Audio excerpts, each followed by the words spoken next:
வசனம். யோவான் 15வது அதிகாரம் 7வது வசனம்.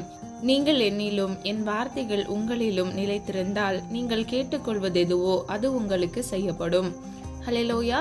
பிரியமானவர்களே, இந்த பகுதியில நம்ம 3 காரியங்களை பார்க்கலாம். முதலாவது, கர்த்தருடைய வார்த்தை உங்களுக்குள் நிலைத்திருந்தால். இரண்டாவது, நீங்கள் என்ன கேட்டாலும் அது உங்களுக்கு செய்யப்படும். ஹல்லேலூயா.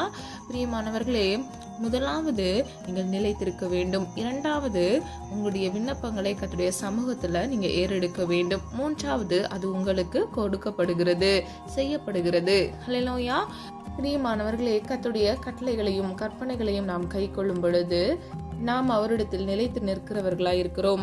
ஆதார வசனம் யோவான் 3வது அதிகாரம் 24வது வசனம். அவருடைய கட்டளைகளை கை கொள்கிறவன் அவரில் நிலைத்திருக்கிறான். ஹல்லேலூயா. அப்போ பிரியமானவர்களே, நம்ம கீழ்ப்படியும் பொழுது, கர்த்தருடைய வார்த்தை நமக்குள் இருக்கும் பொழுது, நாம் ஒவ்வொருவரும் நாம் என்ன விண்ணப்பங்கள் கேட்டாலும் கர்த்தர் நமக்கு அதை கொடுக்கிறார். நம்மை அவர் ஆசீர்வதிக்கிறார்.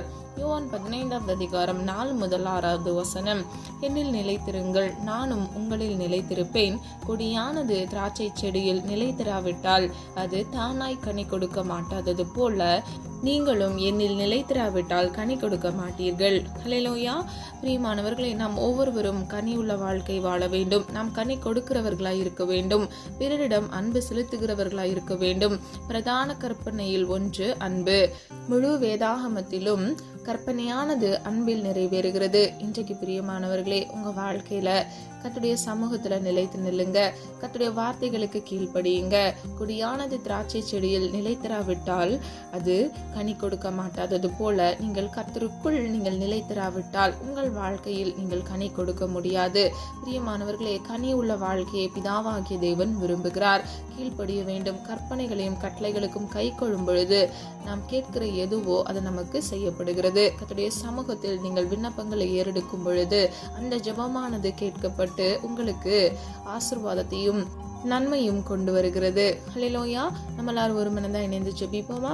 அன்பின் பிதாவே, அப்பா, எங்களது கரத்தில் ஒப்பு கொடுக்கிறோம். நீர் என்று அப்பா உடைய பிள்ளைகளுக்கு கொடுத்த இந்த வாக்குத்தத்த வசனத்தின்படி உடைய சமூகத்தில் நிறைத்து நிற்கிற பிள்ளைகளாக இருக்க கர்த்தர் கிருபையை செய்யுங்க. கைட்டு செய்கிற காரியங்களை ஆசீர்வதிங்க. கட்டளைகளுக்கும் கற்பனைகளுக்கும் கீழ்ப்படிந்து நடந்து உண்மையாய் வாழ இயேசுவின் நாமத்தினால் கிருபையை செய்யுங்க. கனி கொடுக்கத்தக்க உம்முடைய சமூகத்தில் நிலைத்து நிற்க இயேசுவின் நாமத்தினால் கிருபையை செய்யுங்க. அப்பா, பிள்ளைகள் நடுநாளுடைய சமூகத்தில் காத்திருந்து ஜெபித்த ஒவ்வொரு காரியங்களிலும் ஆமென் என்று பதில் கட்டளையிட்டு பிள்ளைகளை நீர் ஆசீர்வதிக்கும்படியாய் ஜெபிக்கிறேன். ஒவ்வொரு பிள்ளைகளையும் பேர் ஆசீர்வதிங்க, பாதுகாத்துக் கொள்ளுங்க. உடைய நாமம் மாத்திரம் மகிமைப்படுவதாக. எங்களை தாழ்த்துக்கிறோம், பெருமையாக்குகிறோம். நீர் இயேசு கிறிஸ்துவின் மூலம் ஜெபிக்கிறோம் பிதாவே, ஆமென். கர்த்தராகிய தேவன் தாமே உங்களுடைய வாழ்க்கையை வெளிச்சமாய் மாற்றி கர்த்தருக்குள் நீங்கள் நிலைத்திருக்கும் பொழுது உங்கள் ஒவ்வொருவரையும் கர்த்தர் ஆசீர்வதித்து பாதுகாப்பாராக. God bless you.